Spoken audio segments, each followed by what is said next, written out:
Hello अस्सलाम वालेकुम। आज जो हमारा पार्ट बी है जो numericals of grams law of diffusion, rate of diffusion के साथ जो हमारे न्यूमेरिकल्स एसोसिएटेड हैं वो आज हम करेंगे यहाँ कवर अप। तो इसके साथ है ये प्रॉब्लम 1। उसमें प्रॉब्लम 1 में कहता है कि the ratio of rate of diffusion of two gases, दो गैसेज उसने लिए हैं, gas A and gas B. उसके रेट ऑफ डिफ्यूजन लिए हैं। गैस ए का रेट ऑफ डिफ्यूजन है 1.5 और गैस बी का है 1। ठीक है, रेट ऑफ डिफ्यूजन गैस ए का। इसमें हम क्या करते हैं, हम डेटा बना लेते हैं। डेटा बनाने के बाद हम उसको फार्मूला पुटअप करके सॉल्व करने में हमारे ईजी हो जाता है। डेटा में आर ए मतलब rate of diffusion of A gas का जो रेट ऑफ डिफ्यूजन वो कितना बताया इसने 1.5, जबकि rate of diffusion of B gas, जो बी गैस का रेट ऑफ डिफ्यूजन है वो कितना है 1 है। ठीक है, बाद में ये दो चीज़ें हमें मिल चुकी हैं। फिर कहता है कि if the relative molecular mass of gas A, जे अगर मास गैस ए का मास, मतलब हमें मास दिया गया है ए गैस का, एक गैस का हमें मास दिया गया है जिसका 16 है, और पूछता है हमें मास ऑफ बी गैस, दूसरी गैस का जो है मॉलिक्यूलर मास कितना होगा, ये हमें मालूम करना है। ये है पहला numerical grams law of diffusion के साथ एसोसिएटेड। तो इसको सॉल्व करने के लिए हमें कौन सा फार्मूला लगाना होगा, जिस हिसाब से हमें डेटा मिली है उस हिसाब से हम फार्मूला लगाएंगे। तो इसमें जो फार्मूला वो लगाना है वो है R A, rate of diffusion A, rate of diffusion B is equal to square root आप किसका लगाएंगे, मास बी का। मास बी आपको पता है ऊपर आता है, और इसी तरीके से मास आपको ए का नीचे आता है। तो ये जो है आपका फार्मूला पुटअप होगा इस प्रॉब्लम के लिए। ठीक है, तो ये फार्मूला जो है आपका पुटअप होगा इस फार्मूले के तहत। तो अब आपको पता है आपका रेट ऑफ डिफ्यूजन ए का भी मिला हुआ है, बी का भी मिला हुआ है, और मास ए का मिला हुआ है। आपको मास बी का जो है आपको मालूम करना है, मास बी को क्या करना है, मालूम करना है। अब जो आपको डेटा मिली हुई है उसके अंदर आप पुट करेंगे। फॉर एग्जांपल आपको रेट ऑफ डिफ्यूजन ए कितना मिला हुआ है 1.5, ठीक है, और rate of diffusion of B आपको कितना मिला हुआ है 1, तो आप ये लिख देंगे 1। आपको मालूम क्या करना है, आपको मालूम करना है मास ऑफ बी, मतलब जो molecular mass of B gas का है वो आपको मालूम करना है, जबकि आपको molecular mass of A gas वो दे दिया गया है, वो है 16। वो कितना है 16। तो अब ये डेटा आपके पास मौजूद है, आपको सिर्फ और सिर्फ बी गैस का जो मॉलिक्यूलर मास है वो आपको मालूम करना है। तो ये बिल्कुल ईजी होता है। अब आपको पता है इस स्क्वायर रूट को हटाने के लिए हमारे पास एक तरीका होता है, हम बायलेटरली दोनों साइड से सिमेट्रिकली हम क्या करते हैं, स्क्वायर रूट लगा देते हैं। मतलब जब हम यहाँ स्क्वायर रूट लगाएंगे वहाँ स्क्वायर रूट लगाएंगे तो ये चीज़ जो है आपकी ख़त्म हो जाएगी। मतलब कैसे हो जाएगी, ये है 1.5 square root on both sides. क्या लगाएंगे हम, square root on both sides, दोनों साइड्स पे हम क्या लगा देंगे, स्क्वायर रूट लगा देंगे। स्क्वायर रूट लगाने का क्या फ़ायदा होगा, अब देखते हैं। इधर लग गया आपका स्क्वायर रूट, ठीक है, और इधर आपका लग गया ये general square root, mass B divided by A mass, वो जो 16 था इसका अब स्क्वायर रूट आ गया। ये जो स्क्वायर रूट है, ये स्क्वायर रूट इसके अंदर क्या हो जाएगा, ख़त्म हो जाएगा। ये क्या हो जाएगा, ख़त्म हो जाएगा। और इस स्क्वायर रूट का मतलब क्या है, 1.15 को मल्टीप्लाई कर देंगे 1.5 के साथ, और 1 को 1 के साथ मल्टीप्लाई करेंगे, आंसर 1 आएगा, इसलिए नीचे लिखने की कोई ज़रूरत नहीं है। ठीक है, is equal to M B, क्या आ जाएगा, M B molecular mass of B is equal to divided by 16। ठीक है, ये आपके पास इक्वेशन आ जाएगी। ये स्क्वायर रूट, ये इसके अंदर square root on both sides लगाने का ये होगा कि ये स्क्वायर रूट आपका ख़त्म हो जाएगा। ठीक है, अब आपने मास ऑफ बी गैस मालूम करना है और 16 नीचे है तो 16 आ जाएगा इस साइड, तो आपका मास बी कितना हो जाएगा, मास बी 1.15 के साथ जब मल्टीप्लाई करेंगे तो आपका आंसर आएगा 2.25। उसको मल्टीप्लाई कर देंगे 16 के साथ, तो आपका जो फाइनल आंसर होगा वो कितना होगा, वो जो होगा आपका molecular mass of B gas, molecular mass of, तो ये जो आपको इससे के साथ जब मल्टीप्लाई करेंगे तो आपको मास कितना मिल जाएगा 36। क्या मिल जाएगा 36। तो इस तरीके से हम मालूम कर सकते हैं, अगर हमें इस फार्मूले तक rate A diffusion rate B diffusion अगर दोनों मिले हुए हैं, अगर हमसे कोई भी पूछ सकता है मॉलिक्यूलर ए का पूछे या बी का पूछे, किसी भी गैस का पूछे, दोनों को इसमें किसी भी गैस का पूछता है, कोई इशू नहीं है। आपने रेट 1 डिफ्यूजन का ऊपर लिखना है, रेट बी का नीचे लिखना है। आपने इसमें जो चीज़ें पूछता है वो अकॉर्डिंगली आपने पुटअप करके और जवाब दे देना है, ठीक है। तो ये हमें पहले सबसे पहले डेटा लेनी है। ये सबसे पहले हमने क्या लेनी है, डेटा। ये रेट 1 आ गया, ये रेट 2 आ गया। मॉलिक्यूलर मास एक गैस का आपको दे दिया जाएगा, दूसरी का आपसे पूछेगा। तो जब दे दिया जाएगा आपको डेटा सारी पुटअप हो जाएगी, आपको ये फार्मूला लगाना है। लगाने के बाद आपने वैल्यूज़ पुटअप करनी है। वैल्यूज़ के बाद आपने क्या करना है, square root on both sides, दोनों साइड से स्क्वायर रूट आप जब लगाओगे तो इसका ये स्क्वायर रूट ये जो है ख़त्म हो जाएगा। तो हमें सिंपली ये इक्वेशन मिल जाएगी 1.5 multiply by 1.5 equal to mb upon 16, और 1.5 को मल्टीप्लाई करेंगे तो आंसर आएगा 2.25, और उसको 16 के साथ ये मल्टीप्लाई करेंगे, हमारा आंसर आ जाएगा 36। इस तरीके से जो मास है बी गैस का, जो मास है वो कितना है, 36। इसी तरीके से हम एक और प्रॉब्लम करेंगे जिस तरीके से आपके इसका न्यूमेरिकल्स जो है आपको हमेशा के लिए याद हो जाए। फॉर एग्जांपल हम कुछ नहीं करेंगे, सिर्फ इसमें वैल्यूज़ जो है वो आगे पीछे करेंगे, वैल्यूज़ को जो है हम आगे पीछे करेंगे। डेटा यही रहेगी, हम यही स्टार्ट करते हैं, फार्मूला आपका यही लगाएंगे। फॉर एग्जांपल हमें वो कहता है एक चीज़ है, उसका जो रेट ऑफ डिफ्यूजन है, रेट ऑफ डिफ्यूजन जो है वो है 2:4, मतलब ये 2 है रेट ए का, और रेट बी का जो है वो 4 है। रेट 4 का कितना, rate of diffusion of B gas का कितना है, 4 है। मतलब यहाँ जो रेशो में 1.5:1 दिया गया था, इधर हम लेते हैं अभी 2:4, 2:4। तो 2:4 का मतलब रेट ए का जो डिफ्यूजन है वो 2 है, रेट बी का डिफ्यूजन रेट जो है वो कितना है, 4 टाइम्स है, ठीक है। अब मास अगर आपको दे दिया जाता है, एक गैस है उसका मास, फॉर एग्जांपल हम यही पुट कर देते हैं या कोई और भी पुट कर सकते हैं, कोई इशू नहीं है इसमें। तो फॉर एग्जांपल हम यहाँ 16 की जगह लिख देते हैं 4। मास ऑफ ए गैस कितना है, मास ऑफ गैस ए आपका है 4, ठीक है। मास ऑफ ए गैस आपका कितना है, 4। तो यहाँ आप लगा देते हैं 4, और आपसे पूछता है मास ऑफ बी गैस कितना होगा, आपको मालूम करना है। आपको पता है, आपने सॉल्यूशन में जाना है, आपने फार्मूला पुटअप करना है, rate of diffusion of A gas divided by rate of diffusion B gas, और इसी तरीके से एक आप स्क्वायर रूट लेंगे, उसमें मास ऑफ बी गैस ऊपर लिखेंगे, मास ऑफ ए गैस जो है वो नीचे लिखेंगे, ठीक है। तो ये आपके पास होता है फार्मूला। अब इसमें आपने कुछ नहीं करना, रेट ए कितना है 2 और रेट बी कितना है 4 टाइम्स, और स्क्वायर रूट उसके अंदर आपको एम बी मालूम करना है, molecular mass of B gas आपको मालूम करना है, जबकि ए का गैस आपको मिला हुआ है वो 4 मिला हुआ है। अब आपने क्या करना है, स्क्वायर रूट्स लगाने हैं दोनों sides, square roots on both sides. जब स्क्वायर रूट लगा देंगे तो इसका स्क्वायर रूट हो जाएगा 2/4 का स्क्वायर रूट हो जाएगा, आपको मालूम करना है इस तरीके से, ठीक है ना। और उसका स्क्वायर रूट हो जाएगा आपका general M B divided by mass of B gas divided by 4, ठीक है। उसका स्क्वायर रूट हो जाएगा उसके स्क्वायर रूट के ऊपर, ठीक है।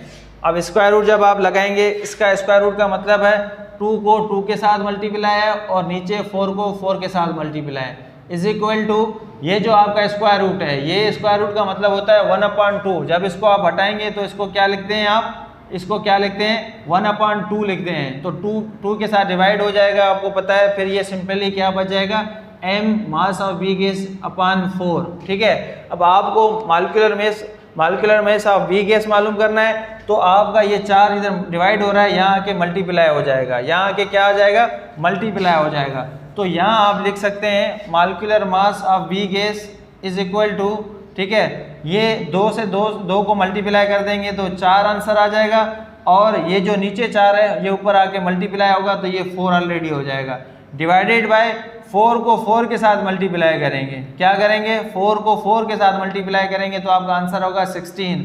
तो ऊपर भी 16 नीचे भी 16, ऊपर भी 16 नीचे भी 16, तो इसका M B mass of B gas वो कितना है, 1। मास ऑफ बी गैस कितना है, 1।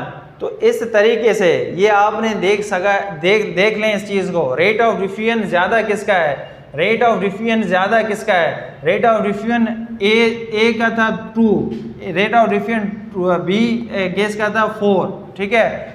लेकिन रेट ए का जो है मालिकुलर मास जो A का है वो क्या था, ज़्यादा था, B मतलब 4 था, 4 होने की वजह से उसका रेट ऑफ डिफ्यूजन था 2 टाइम्स, ठीक है, क्या था 2 टाइम्स, जबकि molecular mass of B gas कितना था 1, मतलब वो लाइट गैस थी, वो क्या थी, लाइट गैस थी। Molecular mass of B gas जब हमने मालूम कर दिया वो 1 है, मालिकुलर मास लाइट होने की वजह से उसका रेट ऑफ डिफ्यूजन क्या है, ज़्यादा है 4। तो ये है आपका ग्राम्स लॉ ऑफ डिफ्यूजन। इस तरीके से हम ये रेट ऑफ डिफ्यूजन हम मालूम करते हैं, ये फार्मूला पुटअप करके हम मालूम करते हैं। एक होमवर्क आपके लिए, आपने इस तरीके से डेटा निकालनी है, कंपैरेटिव करना है, square root on both sides लगाना है, आपस में आपको molecular mass of B gas निकालना है, ठीक है। लाजमी नहीं है molecular mass of B gas पूछ सकता है, ए भी पूछ सकता है, इसमें कोई इशू नहीं है। मैं आपको ए का पूछ लेता हूँ, आप कमेंट्स में सेक्शन में जाके उसका आंसर देंगे कि आप बताएंगे कि molecular mass of A gas कितना है, ठीक है। रेट ऑफ डिफ्यूजन में आपको दे देता हूँ, आपको ये मालूम करना है, ठीक है। आई होप ये आपको समझ में आ गया होगा। और एक होमवर्क आपके लिए, आप कमेंट सेक्शन में बता सकते हैं कि आपको ये प्रॉब्लम समझ में आया या नहीं। तो इंशाल्लाह अगर नहीं आया तो आप हमें बताएं, तो हम इंशाल्लाह इस पर सेकंड वीडियो भी बना देंगे, या जो भी क्वेश्चन जो आपके साथ न्यूमेरिकल आपके साथ सॉल्व नहीं आ रहा वो हमें कमेंट सेक्शन में बताएं। इंशाल्लाह हम आपको टाइमिंगली जो है उस पर वीडियो अपलोड कर देंगे या आपका जवाब दे देंगे, ठीक है। अभी आपके लिए होमवर्क है, प्रॉब्लम नंबर 3, क्योंकि 2 हमने किए हैं, ये प्रॉब्लम नंबर 3 है। उसमें हम यहाँ लिखते हैं रेट ऑफ डिफ्यूजन लिखते हैं 2 गैसेस का, रेट ऑफ डिफ्यूजन लिखते हैं हम 2 गैसेस का, लिखते हैं 4:2। Rate of diffusion A gas का 4 है और बी का रेट ऑफ डिफ्यूजन 2 है, 4:2, ठीक है। If the relative molecular mass of gas A, यहाँ गैस ए की जगह हम लिखते हैं गैस बी, गैस बी का मालिकुलर मास हमें मिला हुआ है, गैस बी का मालिकुलर मास हमें मिला हुआ है, गैस बी का मालिकुलर मास कितना है 16, गैस बी का मालिकुलर मास कितना है 16, और हमें मालूम किसका करना है, ए का मालूम करना है, किसका मालूम करना है, ए का हमने जो है गैस मालिकुलर मास मालूम करना है। तो ये बिल्कुल ईजी है। हमने सबसे पहले क्या करना है, फार्मूला पुटअप करना है, डेटा निकालनी है, डेटा निकालने के बाद R1 divided by R2 is equal to square root of MB divided by MA। इस तरीके से हमने निकाल के हमने फार्मूला सारा पुटअप करना है, वैल्यूज़ पुटअप करनी है, और फाइनली जो है हमें गैस A का जो है मालिकुलर मास जो है हमें मिल जाएगा। तो आई होप ये आपको समझ में आया होगा। इससे रिलेटेड अगर कोई भी चीज़ आपको समझ में नहीं आती या यही न्यूमेरिकल आपको अगर समझ में नहीं आता तो आप हमसे कमेंट सेक्शन में ज़रूर पूछ सकते हैं। अब इसके पढ़ते हैं 1-2 न्यूमेरिकल्स और कंपैरेटिव न्यूमेरिकल्स पढ़ते हैं, जिसमें अगर गैसेस का नाम दिए जाएं, फिर आपसे अगर पूछा जाए कि रेट ऑफ डिफ्यूजन इसका कैसे कंपैरेटिवली निकाला जाता है तो वो आप किस तरीके से सॉल्व करेंगे, तो हम अब जो है वो करने लगे। तो ये है हमारा प्रॉब्लम नंबर 4। इसमें ये क्या पूछ रहा है, compare the rate of diffusion of helium and sulphur dioxide. Helium और सल्फर डाइऑक्साइड का हमने क्या कंपेयर करना है, रेट ऑफ डिफ्यूजन। तो सबसे ज़्यादा कौन सी गैस जो है वो डिफ्यूजन हो रही है, तो आपको पता है ज़्यादा डिफ्यूज़ वो होगी जिसका मालिकुलर मास कम होगा, जिसका कम होगा वो ज़्यादा डिफ्यूज़ होगी, जिसका मालिकुलर मास ज़्यादा होगा तो उसका रेट ऑफ डिफ्यूजन क्या होगा, कम होगा। तो अब आपने पहले इसमें डेटा निकालनी है। डेटा निकालने के लिए आपके पास क्या क्या चीज़ें मालूम, आपको क्या क्या चीज़ें इसमें डेटा निकल सकती है। इसमें आपको कंपेयर करना है R1 R2 को, तो वो उसमें लिखने की ज़रूरत नहीं है। आप क्या करेंगे, मास ऑफ ए गैस और मास ऑफ बी गैस, मतलब मास ऑफ ए गैस की जगह आप लिख दें mass of helium, mass of helium, और बी की जगह लिख दें आप सल्फर डाइऑक्साइड, ठीक है। मास ऑफ हीलियम, तो मास ऑफ हीलियम कितना है 4 है, और सल्फर डाइऑक्साइड का मालिकुलर मास कितना है 64, कितना है 64, क्योंकि सल्फर 32 और ऑक्सीजन 16 32, तो ये हो गए 64। तो आपको अब क्या करना है, रेट 1 और रेट 2 को क्या करना है, कंपेयर करना है। रेट 1 रेट 2 को कि कौन सी गैस जाए वो ज़्यादा फास्ट डिफ्यूज़ हो रही है। तो मैंने आपको पहले ही बता दिया है कि जिसका मालिकुलर मास कम होगा वो ज़्यादा डिफ्यूज़ होगी। अब हम चेक करते हैं कि कैसे होता है। फॉर एग्जांपल हमने इसमें फार्मूला कौन सा लगाएंगे, R1 की जगह हम लगा देते हैं rate of helium divided by rate of sulphur dioxide, ठीक है। ये हमने लगा दिया है रेट ऑफ डिफ्यूजन की जगह, सही है। अब हम क्या लगाएंगे, स्क्वायर रूट ऑफ किसका लगाएंगे, मास बी गैस कौन सी है, सल्फर डाइऑक्साइड, ठीक है। डिवाइडेड बाय, क्योंकि इसका ऊपर जाएगा इसका नीचे आएगा, ये आपको पता है। मास ए की जगह कौन सा आएगा आपका आएगा हीलियम, ठीक है। अब आपने क्या करना है, rate of helium is equal to rate of sulphur dioxide, ठीक है।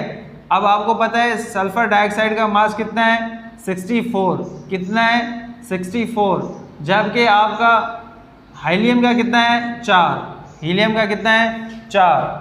4 को इसके साथ डिवाइड करेंगे तो आपका आंसर कितना आ जाएगा 16, कितना आ जाएगा 16 आ जाएगा। और 16 का जब आप स्क्वायर रूट निकालते हैं, मतलब 4 को 4 के साथ मल्टीप्लाई कर देंगे और एक कॉमन फैक्टर निकाल देंगे, तो कॉमन फैक्टर निकालने की वजह से क्या होता है आपको पता है, ये स्क्वायर रूट हट जाता है और इसकी जगह क्या आ जाता है स्क्वायर रूट, और स्क्वायर रूट हटाने के लिए आपको 1/2 लगाना होता है, ये 2 से डिवाइड हो जाता है। तो 16 का स्क्वायर रूट कितना है 4।